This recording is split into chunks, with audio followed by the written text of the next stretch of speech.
करिया कर दो गोरिन को मो करिया कर दो। हे अपनी झांसी की रानी ने पानी में आग लगा दी थी, बुंदेलखंड के पानी ने पानी में आग लगा दी थी, बुंदेलखंड के पानी ने। श्रीमंत पे सुबह बिठूर के, श्रीमंत पे सुबह बिठूर के, श्रीमंत पे सुबह बिठूर के, मंत्री की बेटी मनुबाई नाना संग खेलत कूदत थी, किरण की कला मनुबाई। नमस्कार, बंजारा बीट्स में आपका स्वागत है। मैं हूं ज्योति प्रकाश खरे। आज हम आपको मिला रहे हैं बुंदेलखंड के एक ऐसे युवा कलाकार और एक ऐसी शख्सियत जिन्होंने एक अनूठा कीर्तिमान स्थापित किया हुआ है। चलिए मिलते हैं एरच निवासी अमित चौरसिया जी से। अमित जी नमस्कार। नमस्कार अमित जी, आपने जो कीर्तिमान बनाया है एरच में, तो वो तो मैं पूछूंगा। इसके साथ साथ हम चाहेंगे कि आप हमें अपना छोटा सा संक्षिप्त परिचय दें। बंजारा बीट्स के सभी दर्शकों को हमारा प्यार भरा नमस्कार, सबको प्रणाम। मैं अमित चौरसिया मेरा नाम है और श्री भक्त प्रहलाद जी की नगरी एरच, अति प्राचीन एरच नगर है जो बुंदेलखंड का एक ऐसा नगर है कि जिसने देश और दुनिया को होली जैसा पर्व दिया है। हम अपने आप को सौभाग्यशाली मानते हैं कि उसी नगर में हमारा जन्म हुआ है जी। और शिक्षा दीक्षा कहाँ हुई आपकी? एरच में ही श्री गोस्वामी तुलसीदास इंटर कॉलेज है, उसमें कक्षा 9 तक पढ़ाई की। इसके बाद छूट गई थी, लेकिन फिर दोबारा जो है भागीरथ इंटर कॉलेज में हमारे पूजनीय गुरुजी हैं पंडित श्री जयराम तिवारी जी चाचा, उन्होंने हमारा फिर वहाँ से शिक्षा दीक्षा शुरू कराई। और इंटर कराने के बाद ग्वालियर में राजा मानसिंह तोमर संगीत एवं कला विश्वविद्यालय है, उसमें फाइन आर्ट के लिए हमारा वहाँ एडमिशन कराया जी। और एडमिशन वहाँ भी अपन सेकेंड ईयर तक कर पाए और फिर व्यवधान आ गया कोई, तो पढ़ाई छूटी वहाँ से। इसके बाद दिल्ली जाना हुआ, तो दिल्ली में विशाल शर्मा जी एक हमारे सर हैं, सीनियर थे फाइन आर्ट में, वो उन्होंने उनके पास रह करके टैटू जो आज बॉडी टैटू बनते हैं, गोदना जी अपने बुंदेलखंडी उनका गोदना कहेंगे। तो गोदना का जो उसकी विधा थी सीखने की, जो आज लेटेस्ट विधा है, जिस तरीके से वो बनाए जा रहे हैं और पूरी दुनिया में उसका क्रेज है, उसकी ट्रेनिंग ली, वहां जाकर के टैटू शॉप खोला। दूसरी बात कि पेंटिंग से जो जुड़ाव रहा, तो फाइन आर्ट तो पूरा नहीं कर पाए थे, लेकिन उस क्षेत्र में जाकर के देश में कई जगह एग्जीबिशन लगाने का अवसर मिला। उसमें ललित कला संस्थान दिल्ली है, पंजाब कला भवन है, गेयटी थिएटर शिमला है, तानसेन कला बीच का ग्वालियर है, अन्यत्र इंदौर, कई सारे शहरों में पेंटिंग की एग्जीबिशन लगाने का भरपूर अवसर मिला। और शर्मा जी चूंकि ये शो को जो है क्रिएटिव करते थे जी, तो उनके साथ रहना होता था, तो बराबर निरंतर कला के क्षेत्र से जुड़ करके निरंतर प्रयास चलता रहा। अच्छा अमित जी, एक महत्वपूर्ण काम जो एरच में एक डिफेंस कॉरिडोर का हुआ जी, उसमें आपने बड़ा धमाल मचाया, उसके बारे में भी हमारे दर्शकों को। उसमें साहब ये हम बड़ी ईश्वर की कृपा मानते हैं कि अंदर से ही भाव पैदा होते हैं, क्योंकि हमारे गुरुजन हैं, हमारे महाराज जी संत श्री श्री 1008 श्री उमेश दत्त सांडिल जी महाराज, तो उन्होंने उनके नेतृत्व में हमारे एक संस्थान की स्थापना हुई, श्री भक्त प्रहलाद जन कल्याण संस्थान की। तो संस्थान के नेतृत्व में हम लोगों ने एक दिन बैठ के विचार किया महाराज जी के साथ कि महाराज जी, माननीय प्रधानमंत्री जी ने बुंदेलखंड को ये डिफेंस कॉरिडोर की सौगात दी है। एक तरफ बार बार पलायन की बात आती है बुंदेलखंड से कि रोजगार नहीं है, सूखा, और जब भी बुंदेलखंड की वो दिखाते हैं, पेपर वाले भी दिखाते हैं, तो ऐसे दिखाते हैं कि बुंदेलखंड बिल्कुल भूखा और नंगा जैसे बार बार छोड़ के जा रहे हैं।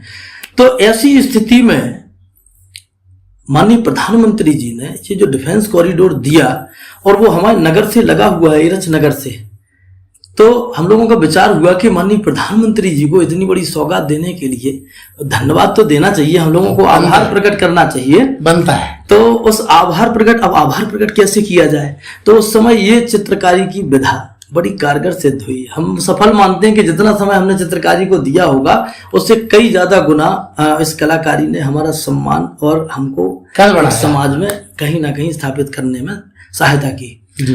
तो विचार हुआ कि डिफेंस कॉरिडोर की जो भूमि है, इसी भूमि पर माननीय प्रधानमंत्री जी का एक 10,000 स्क्वायर फीट का चित्र बनाया जाए। 10,000 स्क्वायर फीट। और हम लोगों की सोच ये थी कि उनके पास संदेश भेज करके कहीं ना कहीं ऐसा करना है कि माननीय जी जब इस डिफेंस कॉरिडोर का उद्घाटन करने आए थे महारानी लक्ष्मीबाई की जयंती पर झांसी से, तो जब वो निकले वहां से तो उनका हेलीकॉप्टर उस चित्र के ऊपर से निकल जाए। और इतनी बड़ी साइज बनाने का भी ये कारण था कि हेलीकॉप्टर से ही वो अवलोकन करते हुए निकल जाए। किसी कारणवश नहीं हो पाया वो, लेकिन हम लोगों ने चित्र बनाया और चित्र बनाने में कई सारी समस्याएं आई। पहले तो डिफेंस की जमीन पे बनाना था, तो उसको चित्र बनाने की परमिशन नहीं मिल रही थी। तो हमारे जो क्षेत्रीय विधायक हैं माननीय श्री जवाहरलाल राजपूत जी, हम लोगों ने अपना प्रयोजन उनको बताया कि साहब ऐसा ऐसा करना चाहते हैं। तो माननीय विधायक जी जो हमारे प्रमुख सचिव थे अवनीश अवस्थी जी, उनके पास ले गए, चूंकि यूपीडा के तहत वो सारा कार्यक्रम हो रहा है। तो उनसे जा करके उनके ऑफिस में आमने सामने बिठा करके वहां की अनुमति दिलाई और लिखित रूप में जब अनुमति मिल गई तो फिर हम लोगों ने यहाँ आकर के काम को शुरू किया।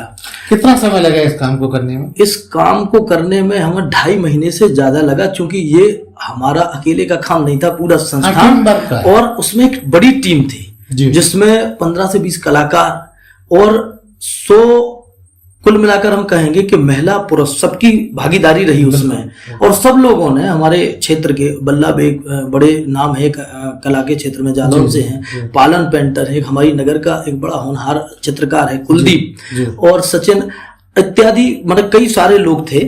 और सबने मिल करके अपना जितना प्रदर्शन जो हम लोगों ने तय किया था उस पर काम करके इस चित्र का ये रूप दिया कि 10,000 स्क्वायर फीट में अखंड भारत के मानचित्र पर महारानी लक्ष्मीबाई को बना करके उस पर चित्रित करके और फिर प्रधानमंत्री जी को एक आर्मी एक सैनिक जैसा सिपाही बना करके उस पर आच्छादित किया। क्योंकि माननीय प्रधानमंत्री जी का हम लोग सुनते हैं, हरदम देखते हैं कि दिवाली होली सब जवानों के साथ होती है, और उन्होंने जो सेना को मजबूत करने का काम किया है, हम लोग भी ये सपना देख पा रहे थे कि मोदी जी ही ऐसे एक नेतृत्व करता है जिनके समय में अखंड भारत का भी एक जो सपना है वो पूरा तो अखंड भारत को बनाया। और पूरा जो सोच थी उसको बना करके हम लोगों ने 2.5 महीने का समय लगा करके कलर से इसको पूरा बना करके रेडी किया। ये जब चित्र बना साहब तो इंडिया बुक रिकॉर्ड में भी इसको स्थान मिला है, और इंडिया बुक रिकॉर्ड में भी इस चित्र की वजह से हमारा भी, हमारे नगर का नाम भी आच्छादित हो पाया है। क्योंकि आप फाइन आर्ट से जुड़े हुए हैं और बहुत अच्छा चित्रकारी का आपका अनुभव भी है, तो आपने इसके अलावा भी और किसी राजनेताओं के या और किसी महानुभाव के चित्रों को बनाया और उन्हें भेंट किए? जी, काम तो अपना ये था कि हम कंटिन्यू जब चित्रकारी करते थे बस तो किसी ना किसी को बनाना ही था। लेकिन एक 2017 में माननीय प्रदेश के हमारे यशस्वी मुख्यमंत्री जी योगी आदित्यनाथ जी जब पहली बार मुख्यमंत्री बनकर के झांसी आए, बुंदेलखंड आए वो सबसे पहले, तो ये पैरामेडिकल में उनका कार्यक्रम था। तो उस समय हमने उनका एक चित्र बनाया था जो हमारे यहाँ के झांसी के सदर विधायक माननीय बड़े भाई रवि शर्मा जी ने वो चित्र उनको भेंट किया था। तो इसके बाद जो माननीय हमारे मनोज तिवारी जी हैं, कलाकार हैं और राजनेता हैं, तो दिल्ली में हमने उनका वहीं रहते थे तो वहाँ एक चित्र बनाया था उनका जो उनके ऑफिस में आज भी लगा है, उसको देख सकते हैं। और ऐसी कई सारी तो हम अपने महाराज जी के चित्र बनाए। फिर तो जब कलाकारी है तो निरंतर कुछ ना कुछ बनना था, आसमान में उड़ने लगे फिर तो। अच्छा अमित जी एक बात बताइए कि आपके इसके अलावा और क्या शौक है? ये शौक तो साहब एक के बाद एक जुड़ते चले गए। हम जब भागवत में बचपन से जुड़ाव था, भजन संगीत में, कीर्तन में, तो वहां तबला बजाने जाते थे। तो हमारा एक काम था कि मंच पर जितने समय रहते थे तो कथा होती थी तब तक तबला बजाते रहे। इसके बाद जो खाली समय मिला तो बस अंदर बैठ करके केवल चित्रकारी करते। अपना पूरा समय, मतलब हमने ज्यादा से ज्यादा प्रयास किया है कि अपने समय को किसी न किसी विधा को दें। और यही कारण है कि संगीत में भले हम मतलब ये नहीं कहेंगे कि हम कुछ बजा लेते हैं, लेकिन ये जरूर है कि थोड़ी बहुत उसकी जानकारी गुरुओं के द्वारा उनके मार्गदर्शन में ये सौभाग्य रहा कि भागवत की वजह से। हाँ, तो बांसुरी की बात आती है तो थोड़ा बहुत बांसुरी हमारे पंडित श्री भागवत नारायण समाधिया जी है, तो उनके सानिध्य में थोड़ा बहुत कुछ सीख पाए। वो तो मतलब ये हम खुद कहेंगे अपनी कि हमारी मक्कारी रही, उन्होंने तो बहुत कुछ बताया लेकिन हम उसको नहीं कवर कर पाए।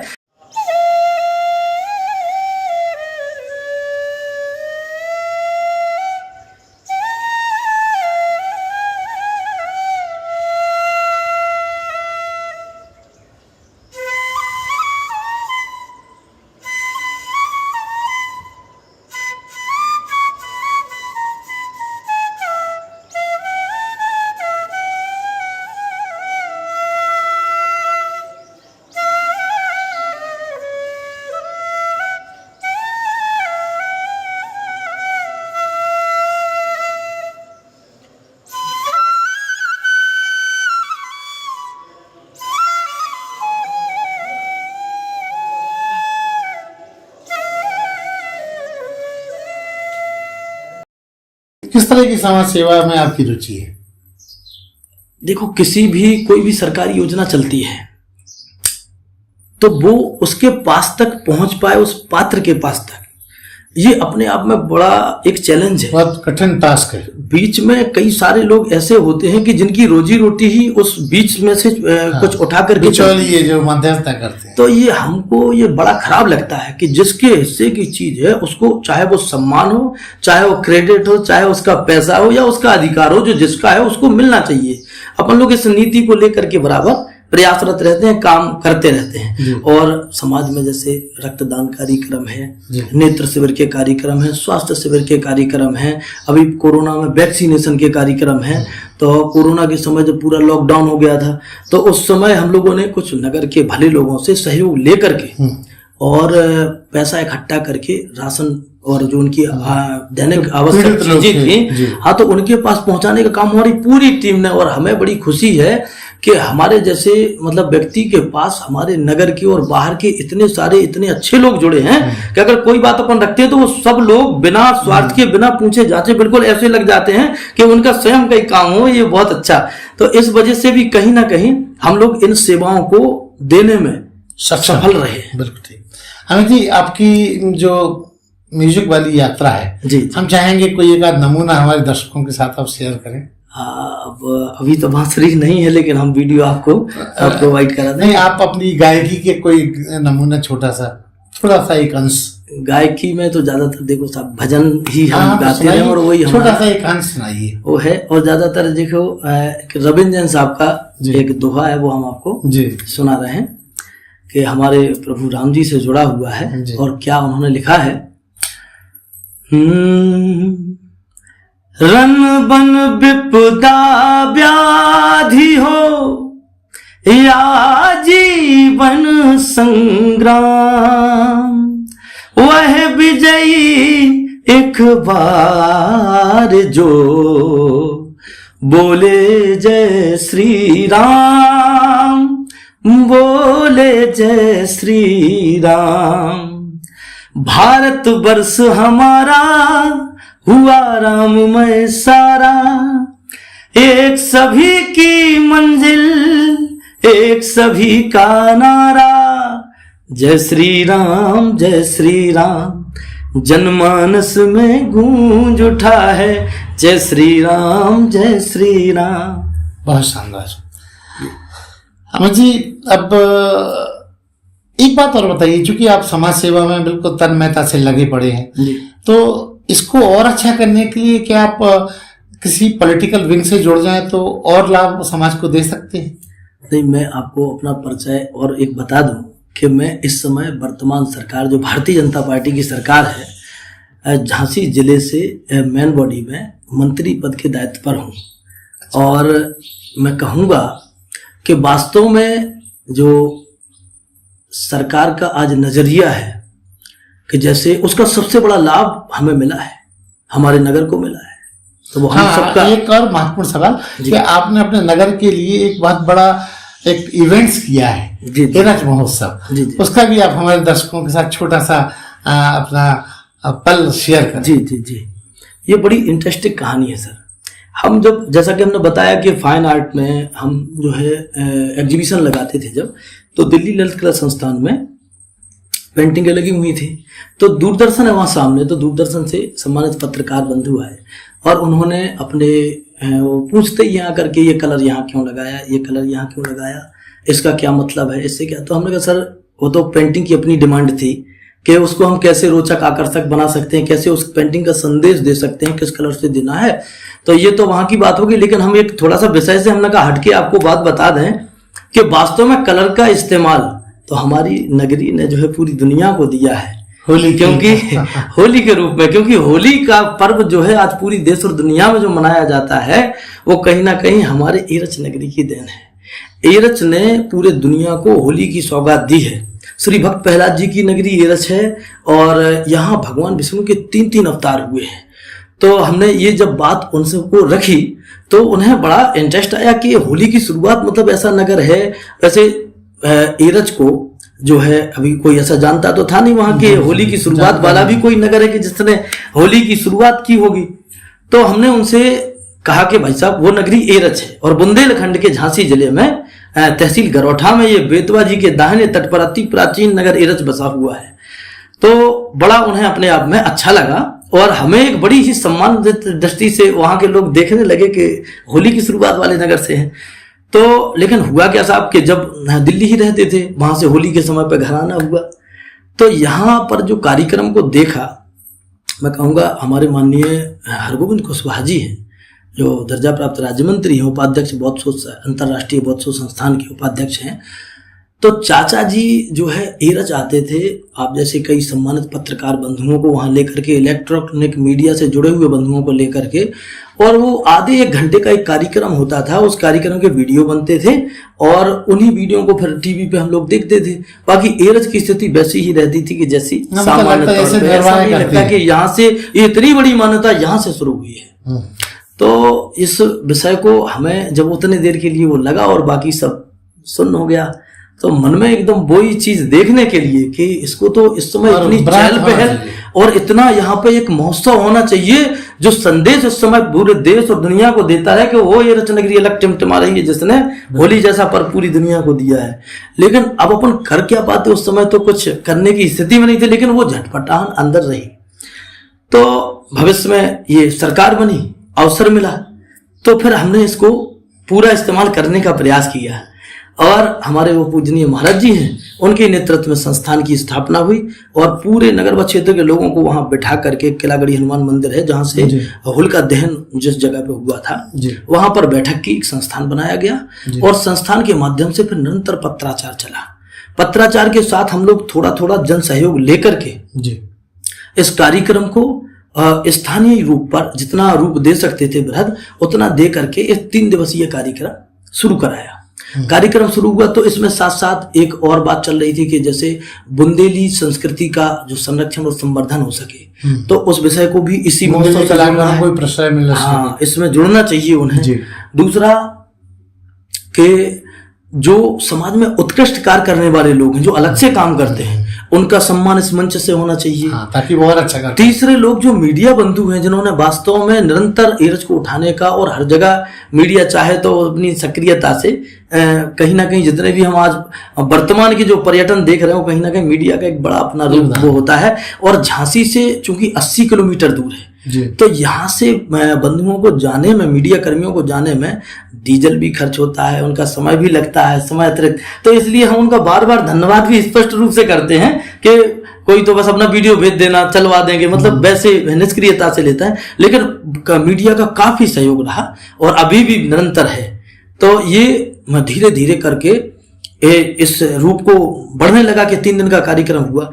अब वर्तमान में हमारे जो माननीय विधायक हैं इस समय, जवाहरलाल राजपूत जी, हम लोगों से पूछा जाए तो वास्तव में ये वहां तक पहुंच पाया है।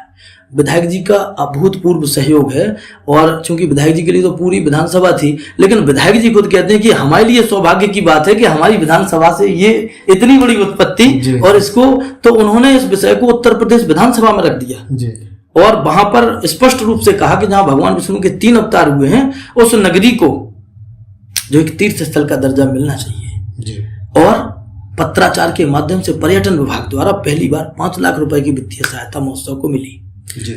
दूसरी बार पुनः फिर 5 लाख रुपए की वित्तीय सहायता जो हाल में अभी हुआ, अब इस बार 10 लाख रुपए की वित्तीय सहायता मिली। बढ़ा दी। और ये कहीं ना कहीं हम कहेंगे कि इसमें हमारे संस्थान के समस्त जो पदाधिकारी गण हैं सभी का बड़े श्रम ही, साथ। हाँ, वो बहुत मतलब प्रयासरत रहते हैं। जब भी बैठक बुलाएं तो चूंकि कुछ वरिष्ठ लोग हैं और रिटायर्ड टीचर हैं सम्मानित लोग सारे लोग, तो उन सबके मार्गदर्शन में, महाराज जी के सानिध्य में और नगर वासियों के सहयोग से हम कहेंगे कि हमारा पूरा नगर भी पीछे नहीं रहा इस क्षेत्र में। जिसको जो जिम्मेवारी मिली, चाहे युवा वर्ग का हो या वरिष्ठ जन हो, आयु में उनकी आयु कितनी, लेकिन अपने अपने उसको लेकर के उन्होंने पूरा सहयोग किया है, तब ये महोत्सव आज इस स्थिति पे आया है और सफल हुआ है। हाँ, और आज आप देख रहे हैं कि आज प्रदेश में चर्चा का विषय बना हुआ है। इस बार माननीय विधायक जी ने एक काम और अच्छा किया कि वो तो हम कहेंगे कि वो एरज का नाम आज माननीय मुख्यमंत्री जी के संज्ञान में बार बार कई बार गया,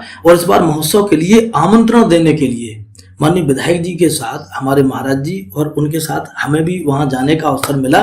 तो माननीय मुख्यमंत्री जी को हम लोगों ने एरज के लिए आमंत्रित किया था। अब प्रयास ये है कि भले इस बार नहीं आ पाए, क्योंकि मुख्यमंत्री उनकी बड़ी व्यस्तताएं हैं और इससे फर्क नहीं पड़ता है कि वो आ पाए नहीं आ पाए, हम लोग अपनी बात ही उनके पास तक पहुंच गई, ये बड़ी बात है। और आगे हमें ये आशा है कि आज नहीं तो कल तो समय कभी ना कभी मिलेगा और उन्हें उस रूप में अगर 5 मिनट के लिए वो एरच आ गए तो कहीं ना कहीं एरच नगरी आज जो इसका वास्तविक सम्मान है कि जिस नगरी का जैसे विश्व की पहली राजधानी कहा जाता है जी।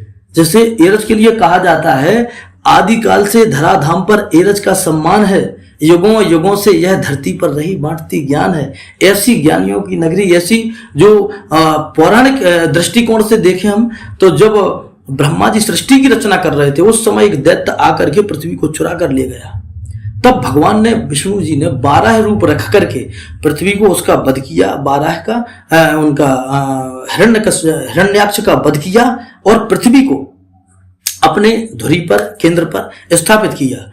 अब हिरण्याक्ष के भाई थे हिरण्यकश्यप, जो अपने भाई के वध से भगवान विष्णु से द्रोह मानने लगे। और यहाँ हिरण्यकश्यप के यहाँ जो बालक पैदा हुआ उसका नाम श्री भक्त प्रहलाद जी के नाम से हम सभी लोग उन्हें जानते हैं। और वो भगवान विष्णु के इतने अनन्य उपासक और भक्त हुए कि पिताजी को इस बात से उनकी बड़ी चिड़न होती थी, तो उन्होंने कई बार मना किया। जब वो नहीं माने तो इन्होंने कहा कि प्रहलाद को तो हत्या करवा दो, इन्हें मरवा दो, ताकि ये हमारे दुश्मन का नाम न ले पाए। लेकिन भगवत कृपा से उन्होंने जितने भी प्रयास किए उन्हें मारने के, वो सारे असफल हुए।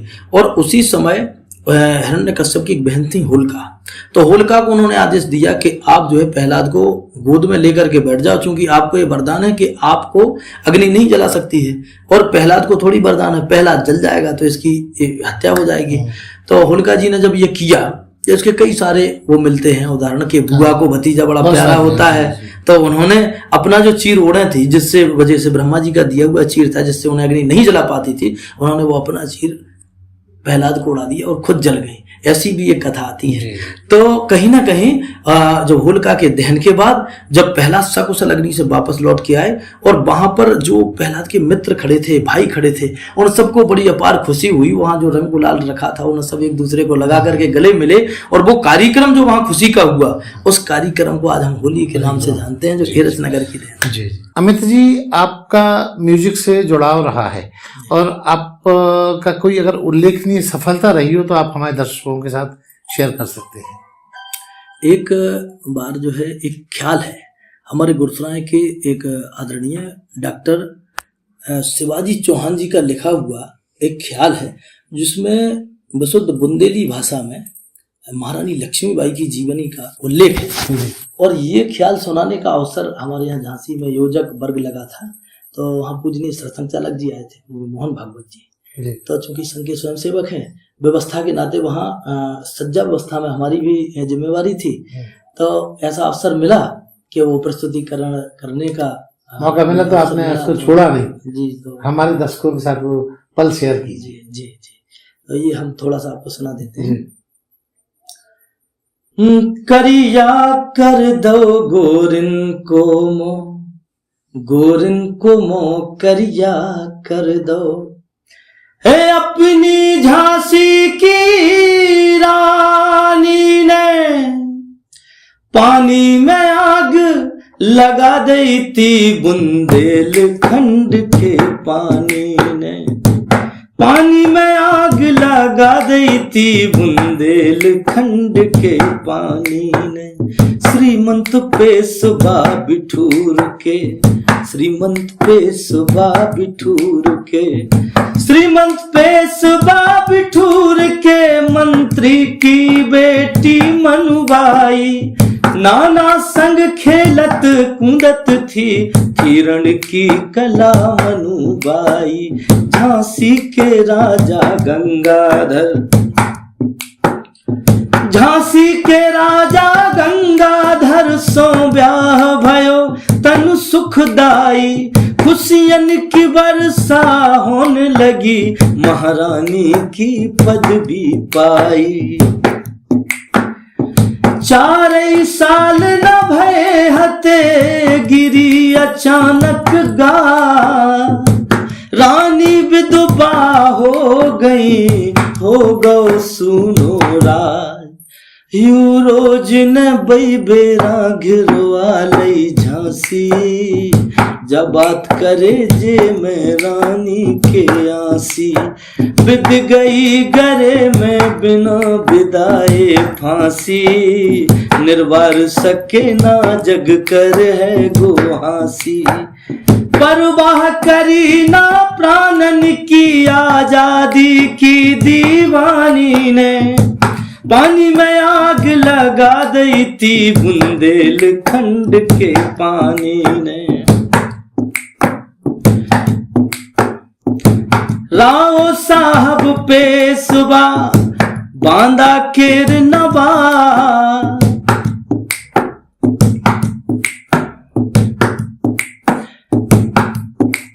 मर्दानो बानो धार लियो, मर्दानो बानो धार लियो, हे मर्दानो बानो धार लियो, दर सत्ती 1000 में। तलवार बजत रही 8 दिन झांसी भर के गलियारन में। बीघन में लाशें हो गई थी, बीघन में लाशें हो गई थी, ए बीघन में लाशें हो गई थी, बह गो तो रकत पनारन में। झांसी फंस गई थी बुरी तरह बैरी के अत्याचारन में। चौरसिया जी, एक महत्वपूर्ण सवाल और, चूंकि आप इतने सक्रिय हैं सोशल विंग में सब कुछ जी, तो इसको और अच्छा करने के लिए क्या ऐसा माना जाए कि आप आने वाले कल में किसी इलेक्शन में दावेदारी रख सकते हैं? देखिए, जैसा कि हमने आपको पहले बताया कि हम भारतीय जनता पार्टी के एक जिम्मेदार है, एक दायित्वधारी कार्यकर्ता हैं, और अगर हमारी पार्टी हमें टिकट देती है, जो कि अपन नगर पंचायत एरच एक नगर पंचायत है और उसी के निवासी हैं, तो प्रयास तो पिछली बार भी हमने किया था, हम आपको बताया, वो पार्टी ने हमें आशीर्वाद दिया था। लेकिन उस समय कुछ स्थिति ऐसी बनी थी कि एक तो उतना सामंजस्य नहीं बन पाया था लोगों में, हमारा भी आना ही आना हुआ था कुछ ही समय पहले, वक्त नहीं आया तो हाँ, ऐसा मान सकते हैं। लेकिन चुनाव को अपन कुछ वोटों से हार गए थे, और उस हार से हम कहेंगे कि ये ईश्वर की कृपा थी कि हम चुनाव हारे।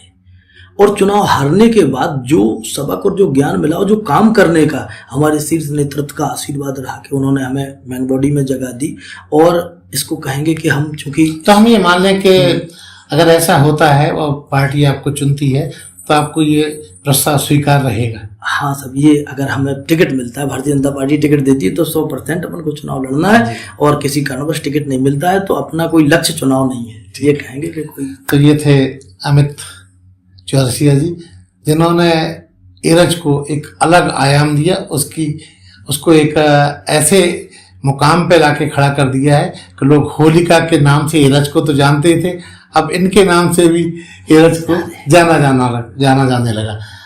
अमित जी, बंजारा बीट से बात करने के लिए बहुत बहुत धन्यवाद। आपका भी बहुत बहुत आभार, आपने हमें ये अवसर दिया कि हम अपनी बात रख पाए लोगों के सामने। इस चैनल को लाइक और सब्सक्राइब करना ना भूलें। देखते रहिए बंजारा बीट्स।